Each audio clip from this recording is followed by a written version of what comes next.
بسم اللہ الرحمن الرحیم۔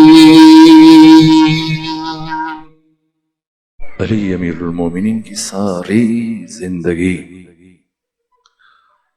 اسلام اور پیغمبر گرامی اسلام کی حفاظت میں گزر گئی۔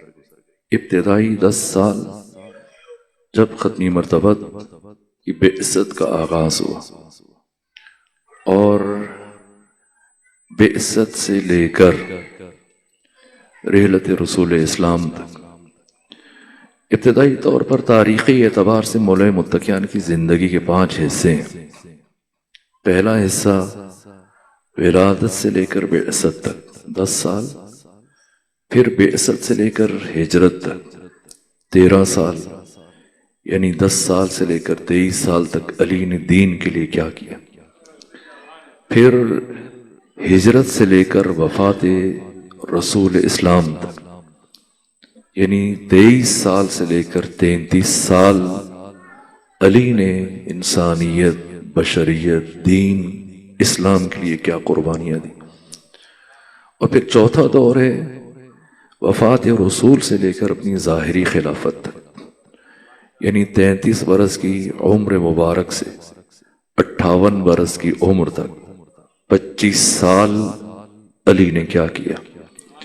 اور پھر 5واں دور اپنی خلافت سے لے کر شہادت تک، یہ 4 سال 9 مہینے علی نے کیسے گزارے۔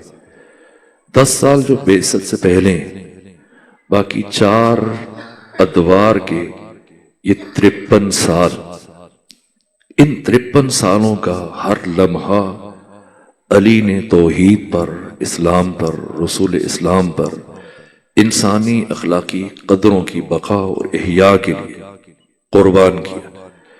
اسلام نتیجہ ہے، وجود میں بھی علی کی شمشیر کا محتاج ہے، بقا میں صبر علی کا محتاج ہے۔ اگر علی کی شمشیر نہ ہوتی اسلام سرے سے معرض وجود میں نہ آ سکتا، اگر علی کا صبر نہ ہوتا اسلام اسی دن ختم ہو چکا ہوتا۔ اسلام مدیون ہے ذات امیر المومنین کا، دین مقروض ہے علی ابن ابی طالب کا، یہاں تک کہ آپ کی زندگی کا نقطہ آغاز بچپنے میں اس عالم ناسوت جہاں حضرت ابو طالب علیہ آلاف و تحیت وسلام نے اپنا کام چھوڑا، وہاں سے امیر المومنین نے اپنا کام شروع کیا۔ میں نے عرض کیا تھا کہ عبداللہ بن زبری، ابو لہب، ابو جہل، ابو سفیان، ان کے اکسانے پر پیغمبر جب مسجد الحرام میں خانہ کعبہ کے قریب نماز پڑھ رہے تھے تو اس نے اونٹ کی اوجری اٹھا کر پیغمبر کے سر پہ ڈال دی اور خون گوبر اٹھا کر پیغمبر کے چہرے بھی ملا۔ پیغمبر اس عالم میں مسجد سے چلے سیدھے ابو طالب عمران کے گھر پہنچے۔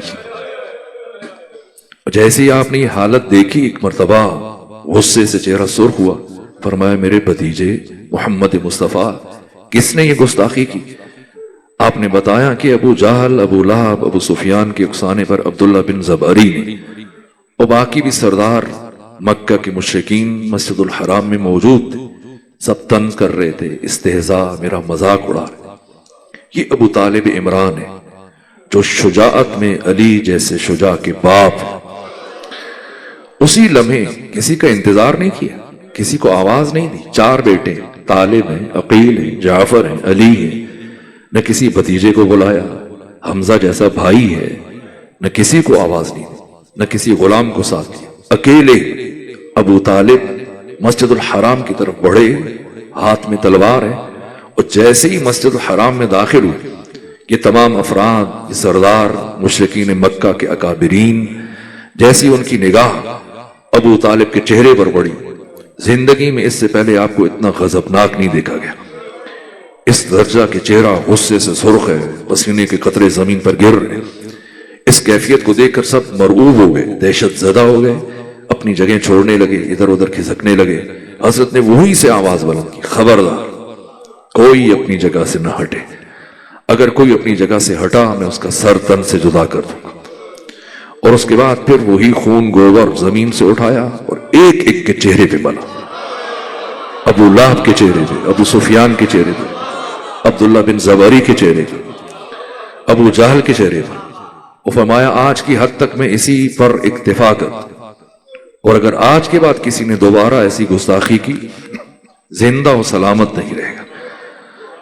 اس کے بعد پھر کسی مشرک کو جرأت نہیں ہوئی مکہ میں کہ وہ دوبارہ ایسی توہین کی تکرار کرے.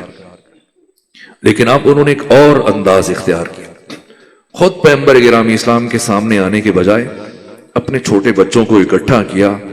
ابو سفیان نے مکہ کے اوباشوں کو، لڑکوں کو، بچوں کو انہیں کچھ درہم و دینار دیے اور مٹھائی دی اور کہا کہ تم نے پیغمبر اسلام جب قرآن پڑھنے لگے ہیں، دین کی تبلیغ کرنے لگے ہیں، کسی مقام پر رک کر توحید بیان کرنے لگے، ہمارے بتوں کی مخالفت کریں، وہ شور مچانا، آوازیں کسنا، کہنا دیکھو دیوانہ ہے، نعوذ باللہ، خاکم بدہن، یہ پاگل ہے، یہ جادوگر ہے. ایسی آوازیں بلند کرنا کہ محمد کی آواز دب جائے اور کوئی گمراہ نہ ہو. اس طرح بچوں کو معمور کیا. اور اب جب پیغمبر گلی سے نکلتے ہیں، گھر سے نکلتے ہیں، جہاں جاتے ہیں دین کی تبلیغ کے لیے، وہیں اسی طرح کی آوازیں یہ لڑکے بچے بلند کرتے ہیں. یہاں تک کہ پیغمبر گرامی اسلام اب 3 دن دین کی تبلیغ کا کام رک گیا. جہاں جاتے ہیں یہ گستاخی کرتے. آ کے بتایا ابو طالب عمران کو. یہاں سے علی کا کام شروع ہوا. ابو طالب عمران کو بلایا اور کہا چچا جان، پہلے جو بڑے گستاخی کرتے تھے، اذیت دیتے تھے، ان سے تو نجات مل گئی، لیکن اب مکہ کے اوباش لڑکے، آوارہ بدچلن لڑکے، افراد یہ آوازیں کستے ہیں اور توہین کرتے ہیں، مجھے ساحر کہتے ہیں، دیوانہ کہتے ہیں، پتھر مارتے ہیں. جب یہ سنا ابو طالب عمران نے اپنے بیٹے علی اپنے ابی طالب کو بلایا. فرمایا بیٹا علی، اب آپ کا کام شروع ہوتا ہے. مولا متقیان نے اس بات میں سر ہلایا، کہا بابا آپ کو شکایت نہیں ہوگی. اب جو پیغمبر چلے دین خدا کی تبلیغ کے لیے، اور اسی طرح سے بچوں نے حسب معمول آوازیں بلند کرنا شروع کی، شور مچانا شروع کیا، توہین کا سلسلہ شروع کیا، تو ایسے میں مولا متقیان اپنے بچپنے میں آگے بڑھے، تذکر دیا ایسے نہ کرو، لیکن انہوں نے اپنی آوازیں اور بلند کر دی. یہاں تک کہ مولا متقیان نے کسی کو اٹھایا ایک طرف پھینکا، کسی کو اٹھایا دوسری طرف پھینکا، کسی کا ہاتھ ٹوٹا، کسی کی آنکھ پھوٹی، کسی کا پاؤں ٹوٹا، اور پھر سارے کے سارے بچے ایک مرتبہ اپنے شر سے دستبردار ہوئے اور مغرب کے قریب کفار قریش، مشرکین مکہ، بقول مرحوم اثر حسن زیدی صاحب کی، میں نے سنا وہ یہاں طویل عرصہ پڑھتے رہے، ان کی تعبیر ہے کہ مشرکین مکہ اپنے ٹوٹے پھوٹے بچے اٹھا کے لائے اور ابو طالب عمران سے شکایت کی. کہا کہ آپ کے بچے نے ہمارے بچوں کو مارا. پہلے جب حضرت ابو طالب عمران نے کفار سے کہا کہ اپنے بچوں کو باز رکھو، تو انہوں نے جواباً کیا کہا تھا؟ کہا ابو طالب کیا کریں، بچے ہیں، اب بچوں کو تو کوئی نہیں روک سکتا. تو آپ نے مولا متقیان کو منتخب کیا اور پیغمبر کی حفاظت پر مامور کیا. اور جب امیر المومنین نے ان کے کفار مشرکین کے بچوں کو اس طرح سے ان کی مرمت کی، تو اب وہ ٹوٹے پھوٹے بچوں کو اٹھا کے لائے اور ابو طالب عمران سے شکوہ کیا کہ آپ کے بیٹے نے، علی نے ہمارے بچوں کو مارا، پیٹا، بازو توڑ دیے. حضرت مسکرائے، کہا بچے ہیں، اب بچے کو کیسے روکا جا سکتا.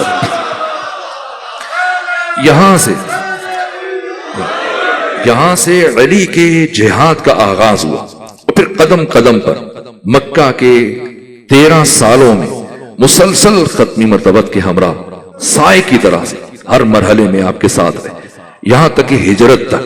اور ہجرت کے موقع پر بھی، ہجرت اسلام کی اساس ہے، اسلام کی بقا موقوف ہے ہجرت پر. اگر ہجرت نہ ہوتی رسول اسلام کی شہادت ہو جاتی. اسلام کی بقا منحصر ہے ہجرت میں، اور ہجرت کی کامیابی منحصر ہے ذات علی ابن ابی طالب. اگر ہجرت نہ ہوتی پیغمبر اسلام محفوظ نہ رہتے, اور اگر علی نہ ہوتے تو ہجرت کبھی کامیاب نہ ہوتی. صرف علی, پورے مکہ میں سے علی کو منتخب کیا ختمی مرتبت نے. فرمایا یا علی نم علی فراشی, اے علی میرے بستر پر سو جائیے. اگر میں کہوں علی قاسم بھائی اگر زحمت نہ ہو میرے لیے پانی لے آئیے تو یہ ان کے لیے مقدور ہے, یہ کر سکتے ہیں, یہ بات یہ مطالبہ بجا ہے. لیکن اگر میں کسی بچے سے کہوں کہ سو جائے تو نیند اختیاری عمل نہیں, آنی ہو تو کانٹوں بھی آ جائے, نہ آئے تو نرم و نازک بستر بھی نہ آئے. اور اب باہر مشرکین مکہ ان کے 40 شجاع افراد تلواریں لیے کھڑے ہوں اور پیغمبر علی سے کہیں نم علی فراشی, علی میرے بستر پر سو جائیے. تو علی کون ہے یہ پیغمبر نے بتایا. غیر اختیاری امور میں اللہ اور اس کے رسول کی اطاعت کرنے والے کو علی کہتے ہیں. سوئے, ایسی نیند سوئے کہ اس سے پہلے کبھی علی ایسی نیند نہیں سوئے. بس ایک بات پوچھی, یا رسول اللہ کیا میرے آپ کے بستر پر سو جانے سے آپ کی جان بچ جائے گی؟ یہ بھی نہ پوچھتے, لیکن علی تاریخ رقم کر رہے اس لیے کہ پھر باتیں گھڑی گئی کہ یہ قربانی دی گئی, یہ کیا گیا. علی بتا رہے پیغمبر کی جان کسی کے ساتھ جانے کی وجہ سے نہیں بچی, میرے بستر پر سونے کی وجہ سے بچی. پھر علی سوئے. تفصیلات ہیں, بیان کا وقت نہیں. مجھ سے بانی مجلس سید ذوالفقار گردیزی صاحب نے کہا کہ میں سواد اعظم جمہور علماء اہل تسنن کے اکابرین علماء کے اقوال آراء مستشرقین کچھ اس سے متعلق عرض کروں. میں اجمالاً 2 باتیں اور عرض کر کے, یہاں تک کہ ہجرت کے بعد پیغمبر اسلام رخصت ہوئے ہجرت کے موقع پر, اور علی 3 دن مکہ میں رہے, اور پھر 3 دن کے بعد نوامیس مسلمین, فواتم کا کاروان, فاطمہ بنت اسد, فاطمہ بنت زبیر, فاطمہ بنت محمد, انہیں لے کر پہنچے اور 25 کلومیٹر کا سفر طے کیا مکہ سے. یہاں پر 8 بڑے بہادر مکہ کے سورما علی کا راستہ روکنے کے لیے, کیونکہ انہوں نے میٹنگ کی کہ اگر علی چلے گئے تو پھر پیغمبر تک دسترس نہیں ہوگی, ہم علی کو گرفتار کر کے واپس لائیں گے اور مطالبہ رکھیں گے کہ پیغمبر واپس مکہ میں. تو راستہ روکنے کے لیے ان 8 بہادروں نے گھوڑے دوڑائے اور آ کر 25 کلومیٹر طے کرنے کے بعد پیغمبر اسلام کا راستہ روکا. اور یہاں حضرت نے فرمایا راستے سے ہٹ جاؤ اور مجھے سفر آگے بڑھانے دو. ان میں سے سب سے زیادہ قوی الجثہ, دیو ہیکل, طویل القامت, اپنے زمانے کا سورما مانا جاتا تھا, حرب بن امیہ کا غلام جس کا نام جناح تھا, آگے بڑھا اسے اپنا طاقت پر گھمنڈ تھا, ناز تھا. علی علیہ السلام کی کل عمر مبارک 23 سال, اور یہ منجا ہوا جنگجو تلوار لے کے آگے بڑھا کہ علی اگر ایک قدم بھی آگے بڑھایا تمہارا سر تمہارے تن پر موجود نہیں رہے گا. یہ سننا تھا. زندگی میں پہلی مرتبہ اللہ کے جلال کو اس طرح سے جلالا ہے. علی نے تلوار نکالی اور آپ کا قد درمیانہ تھا, دشمن سامنے, طویل القامت, طویل الجثہ, دیو ہیکل, اتنا طاقتور. حضرت نے جست لگائی, گھوڑے پر بیٹھے تھے, کھڑے ہوئے, اپنے گھوڑے کی زین پر کھڑے ہوئے اور اوپر بلندی سے ایک ایسا وار کیا کہ جناح کو 2 برابر حصوں میں تقسیم کر دیا. باقی 7 نے, یہ علی کی پہلی لڑائی ہے, یہ پہلی مرتبہ تلوار چلے. باقی 7 نے جب اس کا یہ حال دیکھا کہ اتنا بڑا شجاع, چشم زدن میں علی نے اسے حرف غلط کی طرح سے مٹا دیا. سب پیچھے ہٹے, بھاگ گئے اور علی پہنچے. اور پیغمبر اس وقت تک مدینہ میں داخل نہیں ہوئے تھے, علی کا انتظار کر رہے. سب کہہ رہے ہیں میرے گھر آئیے, میرے گھر آئیے. پیغمبر خیمہ لگا کے ایک مقام پر رکے ہوئے کہ جب تک علی نہیں آئے گا میں کسی جگہ پر سکونت اختیار نہیں کر سکتا.